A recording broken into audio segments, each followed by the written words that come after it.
అప్పుల బాధలు వెంటాడుతున్నాయా? అయితే 6 JVR వారి జాతిరత్నాలు ధరించండి. హాయ్, వెల్కమ్ టు మనం టీవీ. నేను మీ మనోజ్.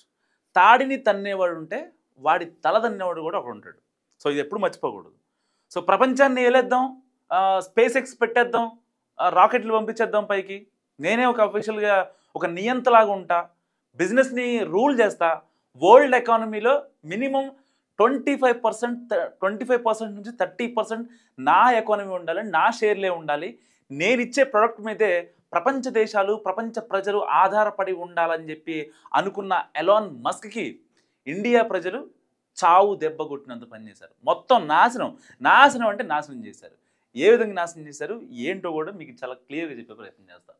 యాక్చువల్గా టెస్లా అనేది చాలా పెద్ద కంపెనీ. యుఎస్లో మనం ఇక్కడ ఐఫోన్ ఎలా తీసుకోవాలనుకుంటామో అంత ఇదిగా యుఎస్లో ఉన్నోళ్ళు కానీ యూకేలో ఉన్నోళ్ళు కానీ టెస్లా కార్లు కొంటూ ఉంటారు. సో అది బాగానే ఉంది, టెస్లా కార్లు తీసుకోవచ్చు, ఓకే. సో ఎంత చెట్టు అంత గాలి కదా, ఎంత చెట్టుకి అంత గాలి అన్నప్పుడు మరి ఎవరి ఆర్థిక పరిస్థితులను బట్టే వాళ్ళు తీసుకుంటూ ఉంటారు. ఇప్పుడు నాకు చూడటానికి ఆడి కార్ నచ్చింది, నేను ఆడి కార్ కొంటానా, ఏదో చిన్న వెర్నానో ఏదో హోండా కారో తీసుకుంటా. ఏదో అతడు సినిమాలో డైలాగ్ ఉంటుంది కదా, చూడటానికి అందరికీ ఆడి కార్ నచ్చింది కానీ అంబాసిడర్ కొంటారు అంటారు. సో ఒకసారి ఈ కార్ చూసుకోండి.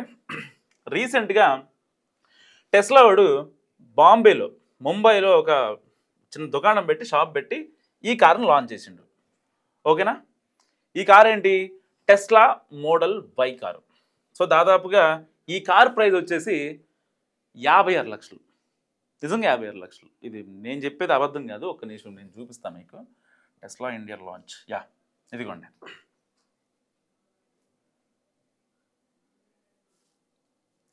కనిపిస్తుందా? Launched in India on July 15. Price starts at 59.89. 59.89. So ఇది మ్యాటర్ అనమాట. ఇప్పుడు అసలు ఎందుకు మరి ఇండియా వాళ్ళు జరక్కిచ్చారని చెప్పి ఒక చిన్న మనం మాట్లాడుకుందాం.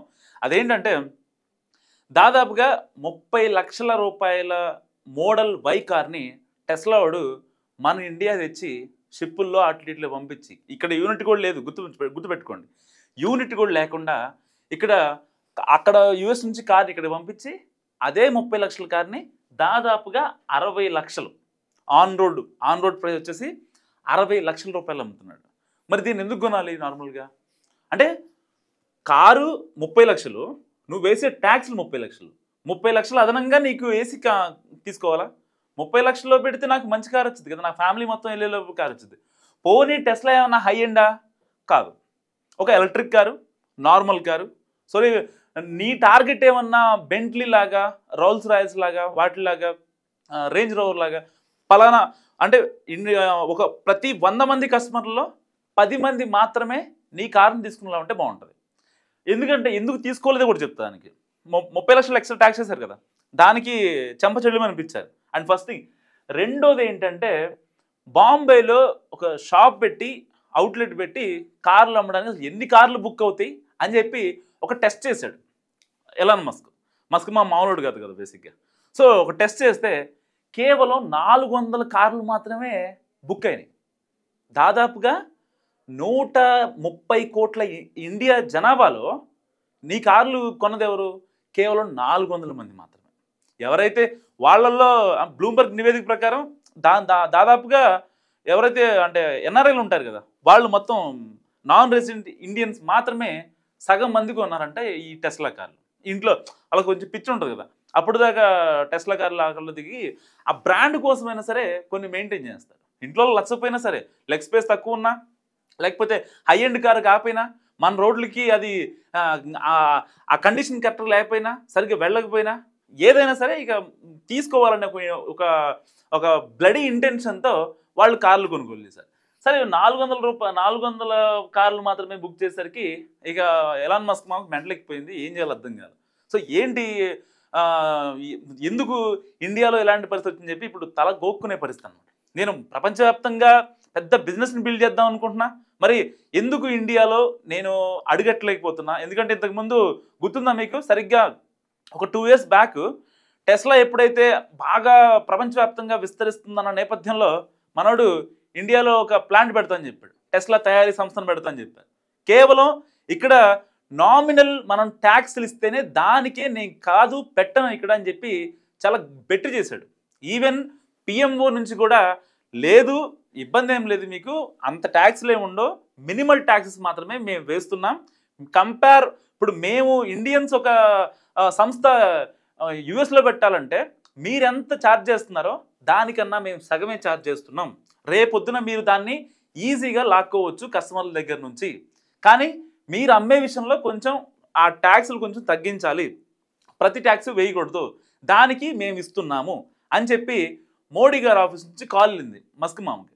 అయితే దానికి మస్క్ మామ ఏమన్నా తెలుసా, నేను ఇవ్వను, నేను అమ్మను, నేను పెట్టను, ఇలాంటి రూడ్ ఆన్సర్స్ వచ్చాయి మస్క్ మామ దగ్గర నుంచి.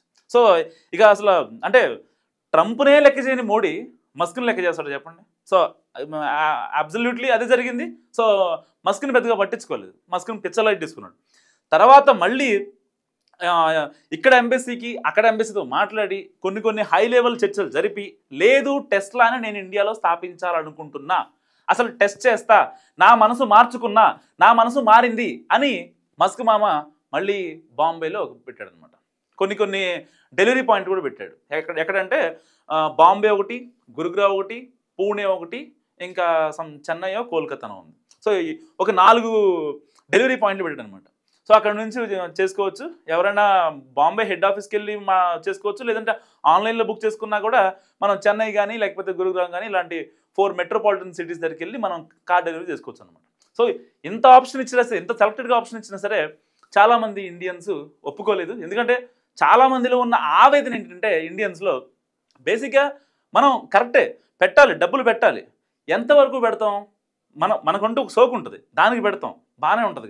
కానీ సగానికి సగం పెట్టాలంటే ఒక 10 లక్షలు కారు 13 లక్షలు పెట్టాడు, ఓకే, 2 లక్షలు ఇబ్బంది ఏం లేదు, అది ఎక్కడి నుంచో దిగొచ్చింది, భూమి ఆకాశం నుంచి దిగొచ్చింది కాబట్టి పెడదాం అని ఉంటుంది. అంతేగాని 30 లక్షల రూపాయల కార్ని నువ్వు 59 లక్షలు అంటే 60 లక్షలకు అమ్ముతానంటే ఎవడు అంటాడు అసలు? ఎందుకు కొనాలి అసలు? నేను అడుగుతున్నాను. దానికంటే బోల్డ్ కార్లు ఉన్నాయి, బొచ్చడు కార్లు ఉన్నాయి. మహీంద్రా లేదా, సుజుకి లేదా, హోండా లేవా, బీవైడి లేవా, ఇంకా ఎన్ని బోల్డ్ కార్లు ఉన్నాయి, నెక్స్ట్ లెవెల్లో కార్స్ ఉన్నాయి. సో టయోటా కార్స్ లేవా, ఎన్ని పిచ్చి పిచ్చి కార్స్ ఉంటే నీ కార్ ఎందుకు కొనాలి? మస్క్ చెప్పు, ఒక్క రీజన్ చెప్పు. నువ్వు పిచ్చి పిచ్చి ఆటికన్నిటికీ రియాక్ట్ అవుతుంటావు కదా. ఎక్కడో లండన్లో ఒక చిన్న ఇష్యూ జరిగితే దానికి ఎవరైతే అక్రమ వలసదారులు ఉంటారో వాళ్ళందరూ బ్రిటన్ వచ్చి బాగుపడిపోతున్నారని చెప్పి నువ్వు ట్వీట్ చేస్తావు. మరి నీ టెస్లా కంపెనీలో ఎంతమంది వేరే దేశం వాళ్ళు ఉన్నారు? వాళ్ళందరూ కనుక వర్క్ చేయను అంటే నీ పరిస్థితి ఏంటి? నీ స్పేస్ ఎక్స్లో ఎంతమంది ఉన్నారు వేరే దేశం వాళ్ళు? వాళ్ళు ఒకవేళ నీ కింద వర్క్ చేయను అంటే నీ పరిస్థితి ఏంటి? నీ షేర్లు అమాంతం పడిపోతాయి. అనవసరంగా పిచ్చి పిచ్చి మాటలు వద్దు మస్క్ మామ. ఎందుకంటే జీవితం చాలా చాలా విలువైనది. నీకున్న బిజినెస్ మైండ్కి ఎవరు సజెషన్లు ఇచ్చేవాళ్ళు లేరు ప్రపంచంలో నిజంగా. ఎందుకంటే నీకు వచ్చే థాట్స్ అలా ఉంటాయి. నువ్వు ఒక కామన్ మ్యాన్గా ఎలా ఉంటావో తెలుసు రూమ్లో, అండ్ ఒక బిజినెస్ మ్యాగ్నెట్గా ఆఫీస్లో ఒక సంస్థ అధినేత స్థాయిలో ఎలా ఉంటావో తెలుసు. సో ప్రపంచం అంతా నేను చూసింది. ఇలాంటి పిచ్చి పిచ్చి డెసిషన్ తీసుకోకు. సో అనవసరంగా నీ వ్యాపార సామ్రాజ్యాన్ని కూల్చే పనులు మాత్రం అసలు చేసుకోమాకు. And coming to the last point, ఇప్పుడు ఫైనల్గా టెస్లా కార్ని తీసుకోవాలా లేదా అని చెప్పి చాలామంది మాట్లాడుతున్న పరిస్థితి. సో ఫైనల్గా ఇండియన్స్ చెప్పేది ఏంటంటే అనవసరంగా ఎక్కువ ట్యాక్స్లు వేస్తున్నారు, సో మేము కొనము, దానికన్నా బెటర్ ప్రైస్లో మాకు 25 to 30 lakhలో నెక్స్ట్ లెవెల్ కార్ వస్తుంది. సో ఇది చాలామంది చెప్పేది. ఒక రకంగా ఇండియాలో టెస్లాకి ఇది ఒక చావు దెబ్బ అని చెప్పుకోవచ్చు. సో మరి మస్క్ తీసుకున్న ఇలాంటి ట్రంపర్ నిర్ణయాల గురించి మీరేమనుకుంటున్నారో కామెంట్ రూపంలో చెప్పండి. చూస్తూనే ఉండండి మనం టీవీ.